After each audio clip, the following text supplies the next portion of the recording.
हमारे साथ हैं आज डॉक्टर मनोज गोयल। आयुर्वेदाचार्य हैं और आयुर्वेद के माध्यम से रोगों का उपचार करते हैं। पिछले लगभग 2 दशक से वो मरीजों का उपचार कर रहे हैं और आयुर्वेद के माध्यम से कर रहे हैं। बात करेंगे आज उनसे और जानने की कोशिश करेंगे।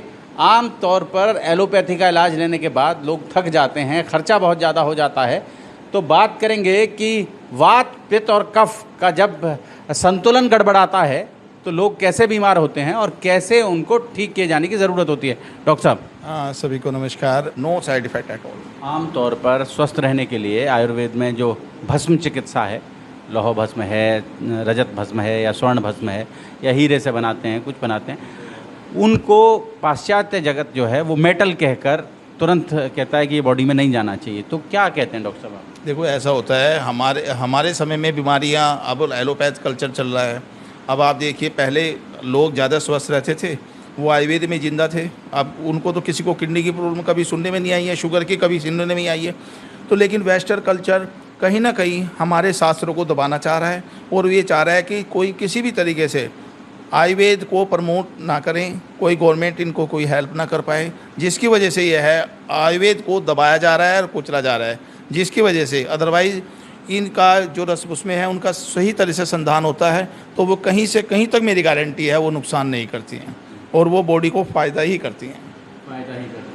डॉक्टर साहब, एक और बड़ी चीज़ जो हम आम तौर पर हमारे जितने दर्शक हैं वो भी जानना चाहते हैं, ये जो दौर है, इस दौर में यौनवर्धक दवाएं जो हैं उनका लगातार, वो नीली गोली और वो तमाम चीज़ें जो हैं, लेकिन उसके पैरेलल जो आयुर्वेद में चीज़ें खड़ी होती हैं, चाहे वो शिलाजीत होता है, चाहे और भस्म हैं, तो उनका जो कंपैरिजन है, आप क्या कहते हैं? आपका अनुभव क्या कहते हैं? देखो, मेरा अनुभव तो यह है, कोई भी मेडिसिन, सेक्सुअल जो मेडिसिन है वो नहीं लेनी चाहिए और लेनी चाहिए बला बल के। कोई मेंटली बीमार हैं, कोई फिजिकली बीमार हैं, तो उनको सही तरह से एग्जामिन करने के बाद ही सेवन करना चाहिए और 40 ईयर से नीचे को कभी भी रस और भस्मों का सेवन नहीं करना चाहिए।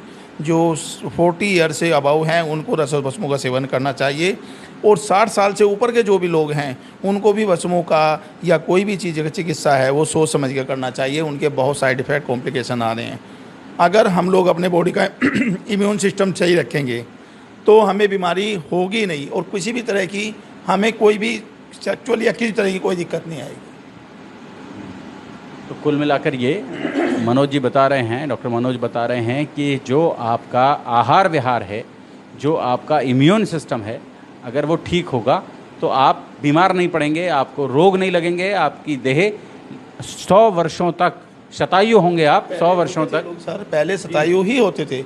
अभी आप देख लीजिएगा हमारी एज फैक्टर क्या हो गया, 60 हो गया, 50 क्रॉस करते हैं हम लोग। कोई घुटने की प्रॉब्लम आ रही है, ऑपरेशन करा रहे हैं, सर्जरी करा रहे हैं, डायबिटिक हो गए हैं, बीपी पेशेंट हो गए हैं। कितनी भी डिसीज़ बीमारियां हमारे आहार विहार की गड़बड़ की वजह से हो रहे हैं। कौन लोग हैं मेरे को बताइए, पूरे इंडिया के अंदर कितने % लोग हैं जो ब्रह्म मुहूर्त में उठते हैं? ब्रह्म मुहूर्त को टाइमिंग किसको पता है, बताइए आप मेरे को। तो हमें वही अपना शास्त्रों पे, कल्चर पे वापस आना पड़ेगा, आयुर्वेद को जिंदा करना पड़ेगा और जिससे कि हम लोग 100 वर्षों तक समझ जाएं कि आप हमारी एज भी जैसे जापान में लोग नेचर के साथ जुड़े हुए हैं, वो लोग एलोपैथिक दवाइयाँ सेवन ही नहीं करते। तो हमें भी अपने जो हमारे पूर्वज जो हमें सिखा गए हैं उसी पे आना पड़ेगा।